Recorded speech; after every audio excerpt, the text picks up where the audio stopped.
The CBS Radio Mystery Theater presents...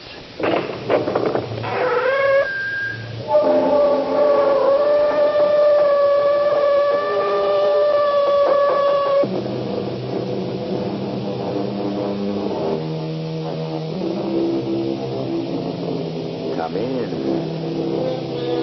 Welcome. I'm E.G. Marshall. In Shakespeare's play, Hamlet asks the question, to be or not to be? For hundreds of years, thinking men have tried to define precisely what we mean by those words, to be or not to be. Because there are times when the line between being and not being, the distinction between what some of us call life and death, is such a thin line that it is difficult to say whether at some particular point a human being actually is or is not.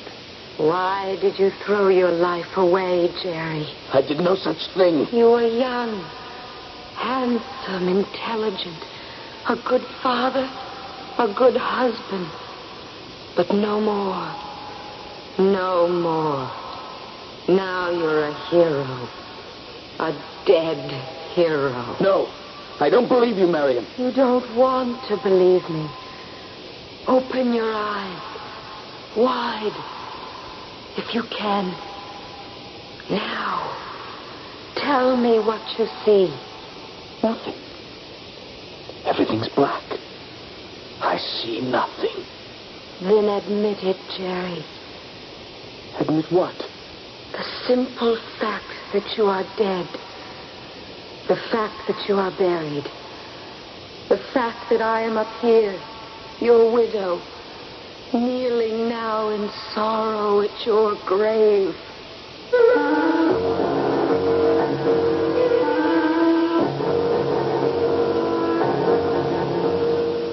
Our mystery drama, One of the Missing, was especially adapted from the Ambrose Bierce classic for the Mystery Theater by Stella and Arnold Moss. It stars Christopher Tabori. I'll be back shortly with Act One.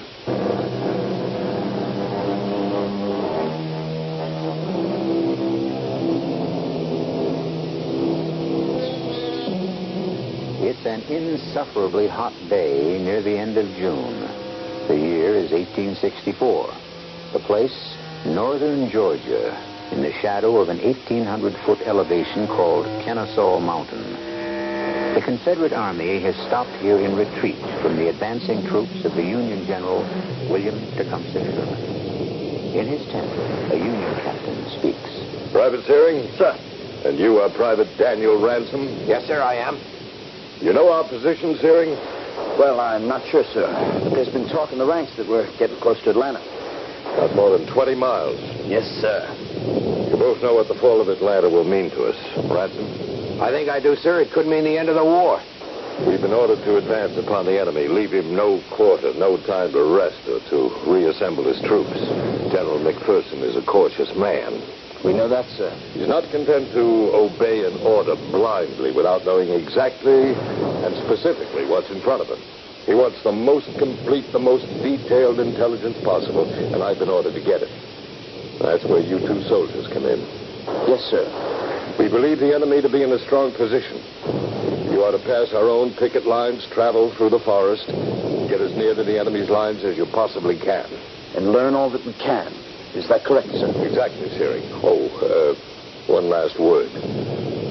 The outcome of this long, bloody war may well depend on our success or failure in taking Atlanta. We understand that, sir. When do we start? Immediately. If you accomplish this mission this day, the 30th day of June, 1864, may well go down as one of the most important dates in the history of our country. Good luck to you both. In no time at all, Ransom and I were creeping stealthily forward on our hands and knees, past our own men in blue on picket duty, lying in groups of 2 and 4 behind little banks of red earth. Dan, it's got so quiet and peaceful. All of a sudden, Jerry. How do you explain it? Got no idea. How much further do you figure we have to go? No way of telling yet. Why? I don't know. Maybe I'm a little afraid. I don't think I'm quite ready to die. Not just yet. Oh, now, you've never been afraid of anything in your whole life. Any more than I have. Yeah, but this is different. Why is it all so quiet? Just keep your eyes and ears open. Look for everything. Listen for everything. And take your time. Yeah. It's slow going. Oh, we'll get there. Hey, wait a minute. Flatten yourself down. Low as you can get. And don't move. What is it? What do you see? What do you hear? Take a look through that narrow opening in the bushes. And you tell me. Tell me what you see, Dan. A little mound of yellow clay. Not more than 10 feet from here. You know what it is, don't you? Of course. It's one of their rifle pits. But where are the men? Be careful, Jerry. Don't worry. Jerry, what are you doing? Look over there, Dan. 2 boys in gray, sitting with their backs leaning against that sycamore tree. What do we do? Oh, we capture them, Dan. You and I capture them. You're fast asleep. The captain never counted on this. Information from 2 prisoners of war. You cover the one on the left. I'll cover the other one. All right. Oh, Johnny Reb. The war's going to be over for you. On your feet. Hands over your head. They don't hear you. Get up off your bottoms before I... What is it? They're not asleep, Dan. They're dead. Come on, let's get moving. Hey, you'll get your head blown off. Keep down. There may be some live ones about. Are you coming? Dan. Hey, Dan, look at this rifle pit. Nobody. There's been nobody in this pit for the last couple of hours. Same's true for that pit over here. And this one. No, Dan. It's just the 2 of us. Where do you suppose they've gone? I'm not sure. But I'll tell you one thing. We're damn well going to find out.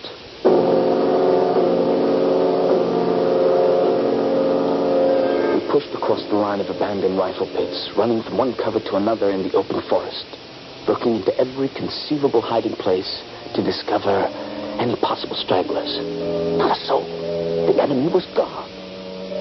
After a while, we came to the edge of a plantation. One of those forlorn, deserted homesteads, upgrown by now with brambles, ugly broken fences, and desolate with blank openings, where there once were doors and windows. Hey, watch your step, Dan. You can't tell what might be in there. Could be a trap. No, I don't think so. We're not going to take any chances. How long do you figure we've been out? Well, not as long as it feels.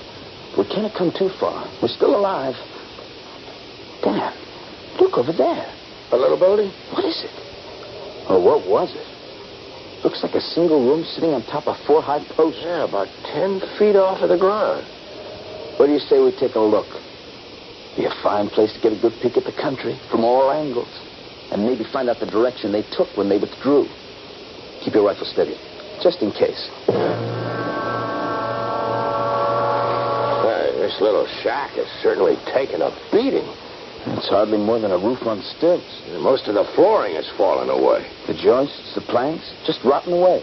Looks as if the whole thing would go down at the touch of a finger. If we move slowly, I think we can get to the top there without anything happening. I think it will bear our weight. Careful now, Jerry. Here we go. Come on. Give me a hand, Dan. There we are. You all right? Fine. Here, take my field glasses. That's quite a view from up. No. Dan, will you take a look at that? Where? That way. They can't be more than half a mile away. There must be thousands of them on that narrow road. It's their rear guard covering their retreat. See how their gun barrels gleam in the morning sunlight? They're heading south, towards that river. That could be the next stand. Well, we'd better get back to our command as fast as we can and report what we found. Oh, wait a minute. I was just thinking. That's a temptation, a real big temptation. What are you talking about? You remember Missionary Ridge? I wasn't there. Confederate lines were extended all the way from the ridge, straight across the whole Chattanooga Valley, all the way to Lookout Mountain. Just the way they are down there. Jerry, we've got to get back. Long great columns of Confederates slogging down the other side of that mountain road, almost exactly the way they're toiling up this one. And there was this heavy gun of theirs. On top of the mountain? It had been throwing charge after charge of grape at us.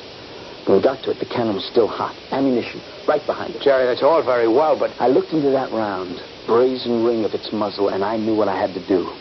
One last parting shot at them. A peck of iron from their own gun as they swarmed down the mountainside like so many ants. And did you? Just as I'm about to do right now.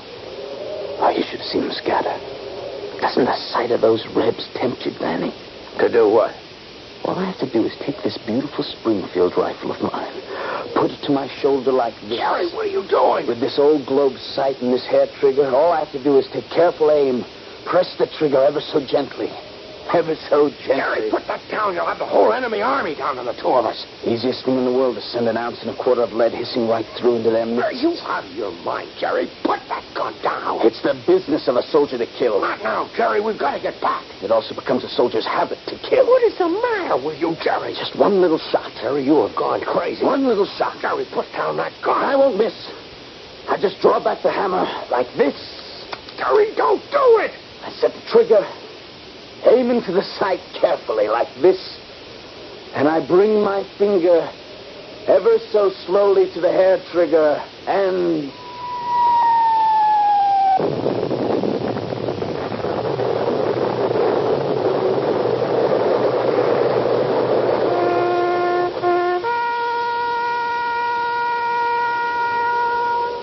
I am the resurrection and the life, saith the Lord.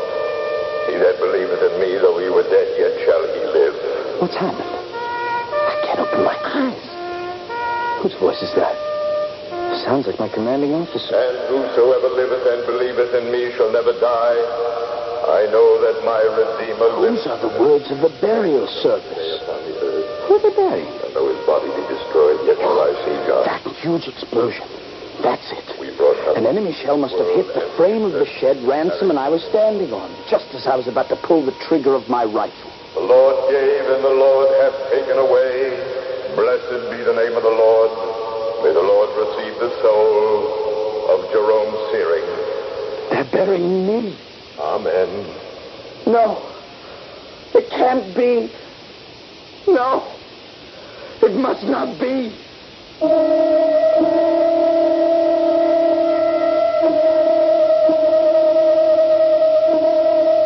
Someone once called life a means to an end.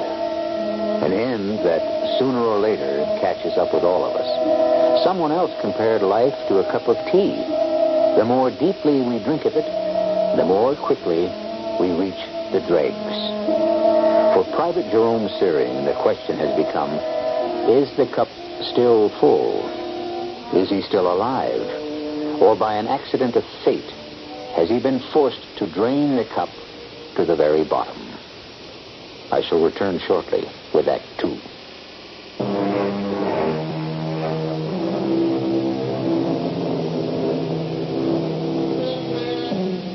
When that day comes, as it must to all men, when we have drawn our last breath, will there be some signal, some way of knowing that the end indeed has come? Or do we, as Jerome Searing may be doing, settle for the idea that our whole life is a kind of dream within a dream, from which we are awakened by death itself? I finally managed to open my eyes. I saw a patch of gray sky rising from a fringe on top of the trees. In the foreground, there was a crazy crisscross pattern of heavy, black, straight lines that blacked out part of the sky. I felt drained, exhausted. Once more, I shut my eyes. I heard what seemed to be the rhythmic breaking of waves upon a beach. Over it, I could hear a familiar voice, repeating over and over again, Jerome Searing. Jerome Searing. You are caught. Caught like a rat in a trap.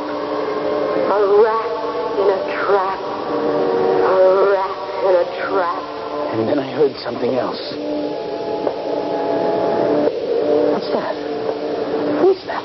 Who is it? Walking there above my head. It's me, Jerry.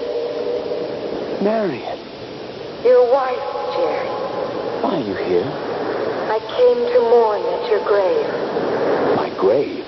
To add my weight and the weight of our child to the weight of the earth upon your breast. Why are you saying these things, Marion? Why did you throw your life away? I've done no such thing. The brave Private Jerome Fearing. Young, handsome, intelligent. A good father. A good husband. Those are the things you were, Jerry. Now you're a hero. A dead hero. I don't believe you. You don't want to believe me. Open your eyes. Wide. If you can, Jerry. What do you see? Nothing. Everything's become black. And outside of your voice up there, I hear nothing. Then admit it, Jerry. Admit what? The simple fact that you are dead. That you are buried. That I am up here, your widow, kneeling now in sorrow on your grave. I tried to open my eyes a second time. I took a deep breath, but breathing was difficult. Everything about me was so still. And then it all came back. The shack, the retreating enemy troops, my sighting the rifle, the explosion of the Confederate artillery. And I remembered Danny. Dan? Danny! Where are you, Danny? Where are you? Are you here? Jerry, are you all right? I can't see you, Dan. Where are you? I can see you. Just about. I'm over here, not more than 10 feet from you. I hear your voice. My eyes are open, but I can't see you. I can't move. Can you, Danny? I don't know. Very little. Maybe just enough to... What's wrong, Jerry? I'm lying here flat on my back, but on an angle. My head's a little higher than my feet. My back is supported by some kind of solid wooden beam. You can't move at all. Not an inch. There's another tremendous piece of timber lying right on my chest, much too heavy to move. And there's a kind of brace that joins at right angles that has me wedged against a pile of boards on my left. Can't move my left arm at all. How about your legs? They're straight out, I think. I've no feeling in them. My head feels as if it were being held in some kind of tight vice. I can move my eyes and my chin, but that's all. How about you, Dan? Not quite that bad, I guess. Even if I could move, this whole mess might come down on us and make things worse than they are. The slightest move. Yeah, you may be right, Dan. But if we don't take that chance, we could be here forever. And nobody would ever know. Dan, I can move the fingers of my right hand. Anything else? No, nothing else. I'm going to try to move, Jerry. I've got a little support here in my back. I may be able to loosen my right leg. Be careful, Dan. I might just be able to push myself. Oh, watch it, Danny. Oh, there. I got my hand free. Oh, gee, I'm sorry, Jerry. You all right? Yeah, I'm fine. You? Well, the dirt and the rubble are up to my chin now. Well, one thing is for sure. We can't just lie here like a couple of corpses. We've got to get out and report to headquarters. What'd you just say, Dan? They'll be expecting us. Headquarters will be waiting for us. No, before that. You said we can't just lie here like a couple of corpses. Well, can we? Answer me, Jerry. Can we?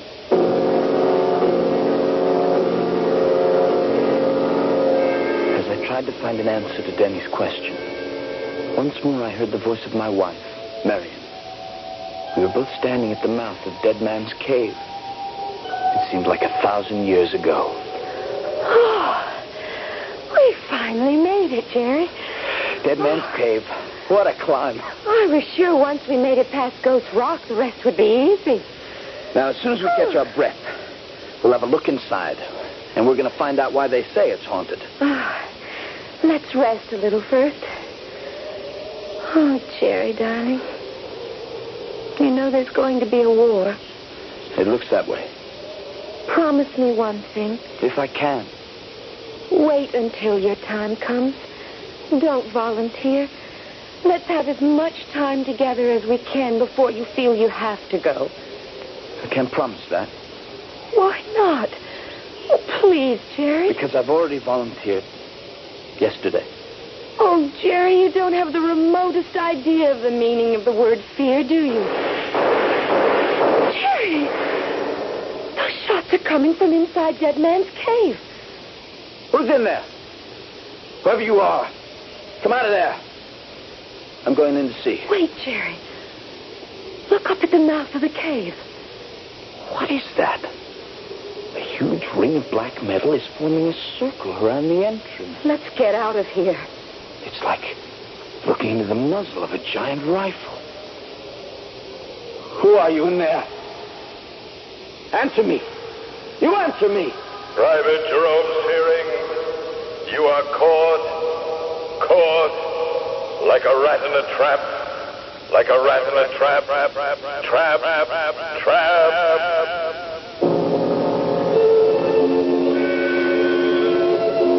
At that point, I found myself staring into two beady, red little eyes. They came closer and closer. They became larger and larger. I was staring into the eyes of an oversized rat that must have lived in the shed where we were standing on before it collapsed. Get away. You've no business here. The creature scampered away. We're alive, all right. Why we should be, I hardly know after practically the whole world fell down on us. We're alive, no question about it. What makes you so sure? Well, you hear me, don't you? Yeah, I hear you. The dead have no voices, Jerry. I'm alive, and you're alive. And we've got to find some way to get out of here. Are you in pain? There may be something wrong with my right hand. There's a sharp, smarting pain there. Can you move your fingers? Try to work them. They feel wet and slippery. I can't see the hand, but I know the sensation. It's running blood. I must have ripped it on a piece of metal where the shed collapsed. How long do you think we've been in here, Dan? I haven't any idea. Seconds? Minutes? Possibly hours? It couldn't have been too long. The dust is still settling. There's still dust in the air. The way I'm held by these beams, I can't see. Whatever we're going to do, Jerry, we'd better get some rest first. We'll need every ounce of strength we've got. That's a good idea, Dan. Some of our boys are sure to stray out here. Either foraging or maybe even looking for it. Yes, of course. And they'll find us, too. Somebody will surely find us. Private Searing, I'm glad I found you. Yes, sir. What took you so long? Well, sir, just as we were about to return to headquarters... Yes? There was this explosion. Everything collapsed, sir. And that's the sum total of your intelligence report? No, sir. The enemy has started to retreat. They're moving southeast toward the river. There must be at least 2,000 of them. I should judge they began their retreat about 2 hours ago. Fine work, Searing. Excellent. I'll see that you're properly rewarded. Your country will be very proud of you. Yes, thank you, sir. And now, would it be possible to get us out of here?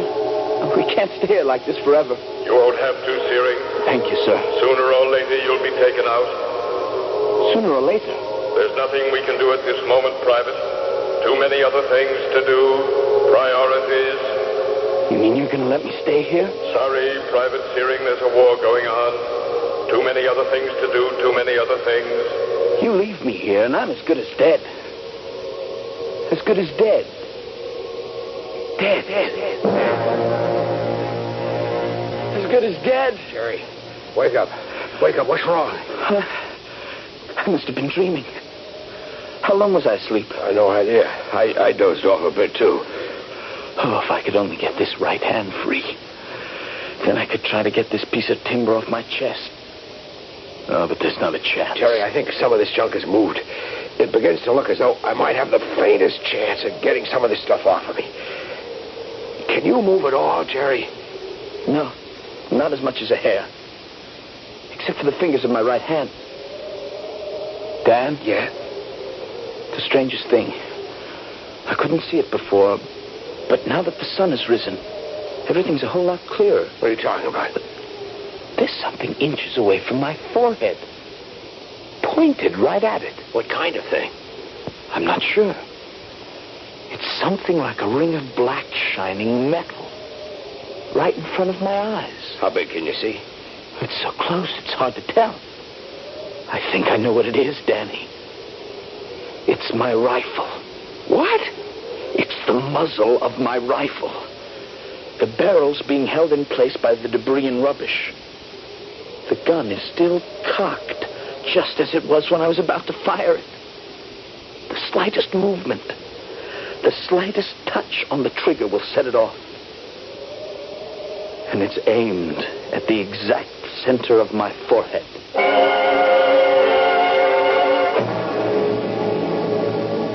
You remember the story of the ancient Greek Damocles, who was invited to a sumptuous banquet. As he dined, without a care in the world, he happened to look up above his head to discover a sharp-edged sword dangling by a single hair directly over his head. His host had placed it there to impress Damocles with the dangerous nature of life itself. Private Jerome Searing finds that his life is hanging by the same sort of fragile thread. The outcome? I'll return shortly with Act 3.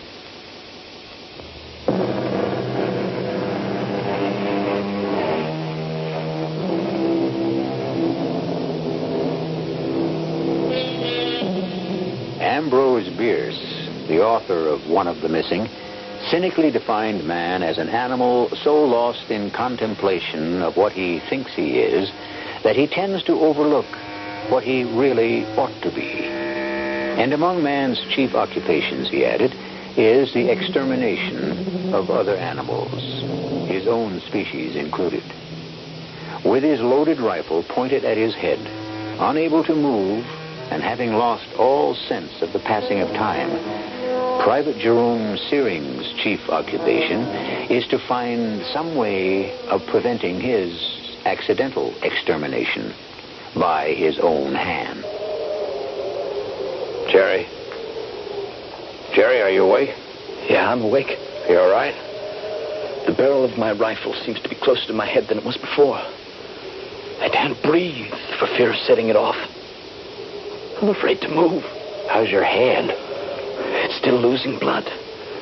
It's begun to throb, a slow, regular pulsation, each one sharper than the one before.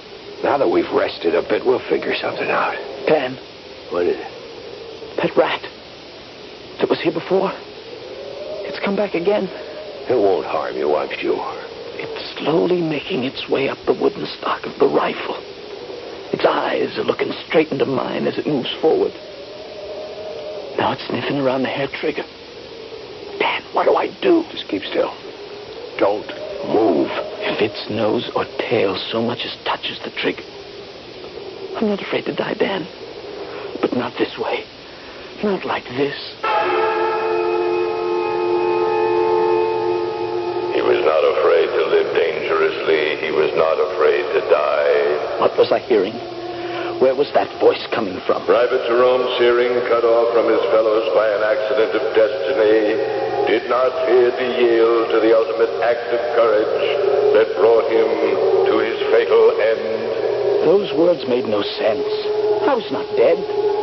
Yet, I was still very much alive. And all the time, I listened to the drone of that voice. I kept my eyes glued onto that loathsome little animal that was sniffing its slow way up along the rifle stock. A flick of its tail, and I'd be gone. Then suddenly it stopped, turned around, scampered off. With the free fingers of my torn and bleeding hand, moving nothing else but my eyes, I groped for whatever might be in reach. Dan, something's happened. What is it? My fingers have touched a strip of board, a building lath of some kind. I can just barely touch it. Where is it, Jerry? Right alongside my body. If I can just bend my elbow as much as an inch, I think I might be able to get hold of it with the tips of my fingers. Well, if you can do that. Then I might be able to work it upward. That's to say backward, toward me. Far enough to lift the end of it and try to push the rifle away from my head. Try, Jerry. You've got to try. If the worst happens, and I can't push the gun away, if it's wedged too tightly into the ground, I can always try to touch the strip of board to the trigger itself. What kind of solution is that? It may be the only one that's left, Danny. My fingers reached out for the length of wood. Slowly, the real world began to come into focus once again. Here in this confusion of timber and boards, this was the sole universe. The only thing that was. Here was immortality in time. Forever and ever. Jerry, something's happened over here. What? If I'm very careful, I think I may be able to loosen some more of this stuff around me. I'm going to push down with my hands, very gently, against the ground, and come out backwards. I hope. A stone, a pebble, a clump of earth dropped against this trigger would be the end of me. And maybe of both of us. I know that, Jerry. I'll be as careful as I can. Wait a minute. If by some miracle you can get out of this mess without sending a bullet through the middle of my head, you leave me here, just as I am, while you hurry back to headquarters. Is that it? I didn't say that. Not in so many words. Then you deliver to the captain the intelligence report of the enemy movements that you observed, that you discovered, and you, Private Ransom, great hero that you are promoted in the field and become Lieutenant Ransom. Is that it, Danny? I don't know what you're talking about. Meantime, poor unfortunate Private Searing lies buried under this pile of garbage with the inside of his head scattered all over the place. Too bad. Just one of them missing. If any of what you're saying were true, Jerry, just exactly what could you do to prevent it? At the moment, not a blessed thing. I suppose if this rifle of mine should go off while you're getting out of here, you might call it an accident of fate, wouldn't you? What would you call it, Private Searing? I would call it plain and simple murder.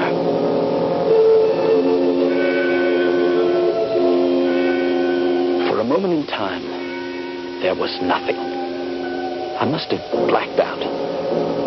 Soon I found myself trembling in every fiber of my body, drenched in my own sweat. Dan? Danny! There was no answer. Of course, Danny had managed to escape. Well, hadn't he? And a terrifying thought gripped my mind. Who was I calling? Danny? Danny Ransom? In a flash of clarity, it came to me. I had never in my life even known a Danny Ransom. How could he answer me? There is no Danny. There never was a Danny. Danny was a creation of my own fevered imagination. From the very beginning, I was sent out on this mission alone.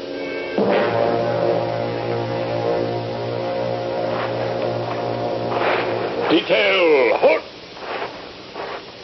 Men, we've now spent 2 whole days in search of Private Searing.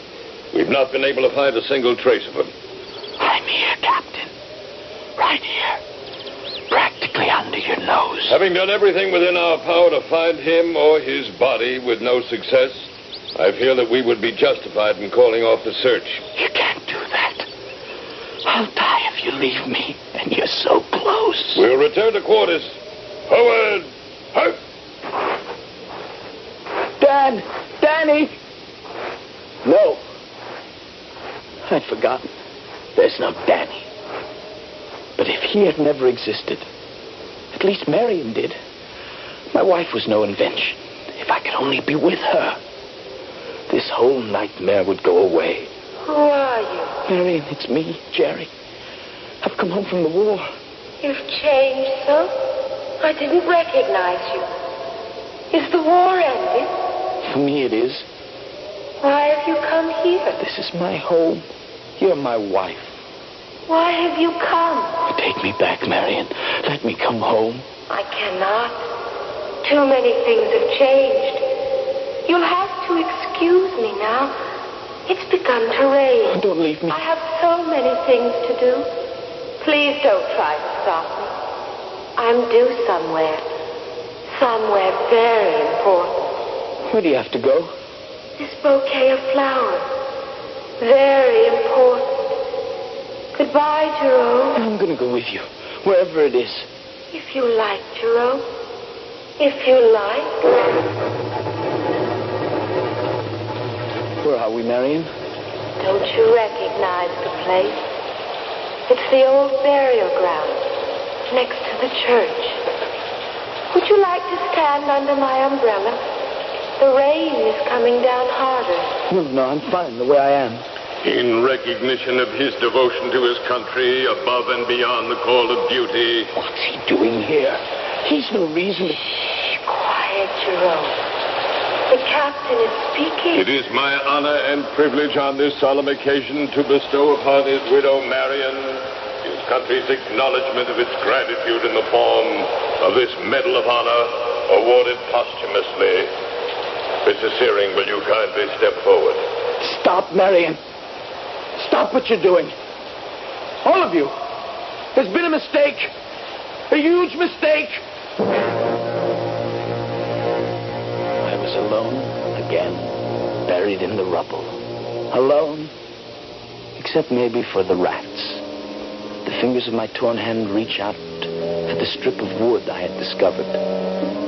But somewhere the piece of wood met some kind of an obstruction. I was not able to touch the trigger. The black mouth of that rifle is still growing sharper and sharper. I can already feel the track of the bullet burning its way into my head. 6 o'clock? Morning? Evening? What difference does it make? Oh, come on, hand, do something. Get that stick to touch off the trigger of the rifle. Good, hand, good. Now touch the trigger. Stick. Touch it. What happened? I set the trigger off, but there's been no shot. No! No! No!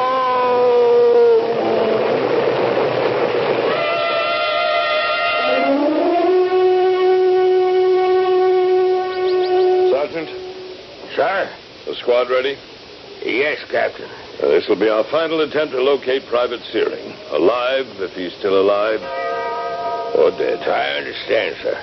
Now, let me see now. It's exactly 1 minute past 6 a.m.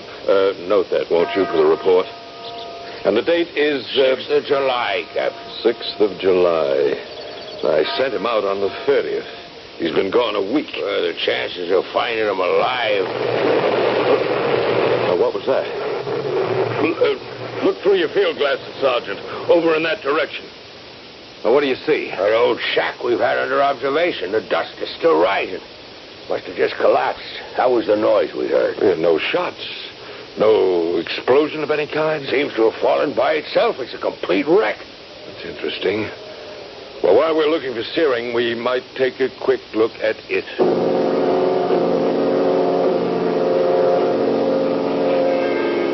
Sergeant. Sergeant, will you come here, please? Look there. Is that him? I almost didn't recognize him. He's so covered with dust. I've seen a good many dead men. None ever with a face of that color. The cheeks have fallen in. The temples are sunken. Look at the mouth, the upper lip pulled back, showing his clenched teeth. Here, give me a hand here. Let's try to get him out. Here we go. Yeah, that was easier than I thought it would be. The body outside of the right hand seems to be in excellent shape. No bones appear to be broken. Help me turn him over. Yep. Not a sign of any kind of a gun wound any place on the body. Do you see any? No, sir, none at all. Well, there's his rifle. May I have it, please? Thank you. It's strange. What's that, Captain? There's no shell in the chamber of the rifle. Not even a spent one. Searing's gun was not loaded. That's peculiar. Very strange. Such a good soldier. What would you suppose was the cause of death? It's hard to say. Maybe simple starvation or thirst, or a combination of both. After all, he's been dead a week. What time do you have, Sergeant? 6:18, sir. Remember that for the report. Yes, sir. And have your men carry the body back to camp. We'll give this soldier a burial befitting one of the bravest men our country will ever know.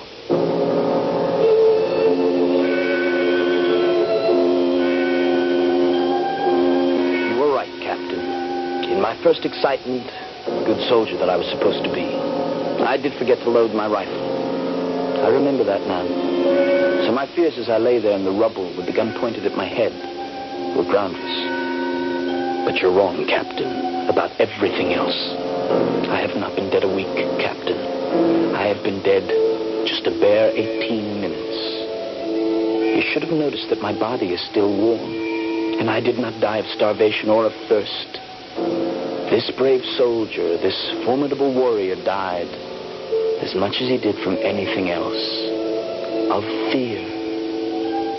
The fear of dying.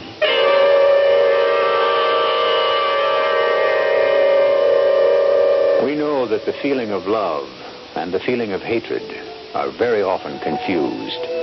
That the line that separates our feelings of love and hatred can be a very thin one. By the same token, the distinction between fear and courage can be equally narrow. When we think a person is motivated by the noblest kind of courage and bravery, it might just be possible that the driving factor is nothing more than fear, as in the case of Private Jerome Searing. I'll be back shortly.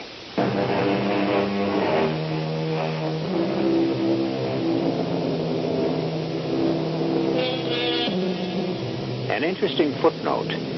Ambrose Bierce, author of this story, volunteered as a private in the Indiana Infantry at the outbreak of the Civil War in 1861. He served for the entire duration of the war, was twice wounded, once in the heel, and once more severely in the head. This occurred in the same battle of Kennesaw Mountain, which was the setting of our tale. I wonder if Bierce's head wound could have had anything to do with Jerome Searing's difficulties. Our cast included Christopher Tabori, Jennifer Harmon, Arnold Moss, and Mason Adams. The entire production was under the direction of Hyman Brown. And now, a preview of our next tale. One first step, and at least one of you would be dead. Do you believe me? I believe you. But you can't just make us prisoners, have us disappear. Why? Who would be looking for you? Well, for me, no one. But my aunt, her editors, her bankers, There will be no problem. Everything will go along just as it has. Your aunt must write and send in her pages. You will continue her correspondence, go to the bank, continue as usual. But how long do you think you can keep this up? Till I can make my arrangements to pass to safety. Then you will leave us alone? Then, mademoiselle, I would have no further use for either of you. This is E.G. Marshall inviting you to return to our Mystery Theater for another adventure in the macabre. Until next time, pleasant dreams.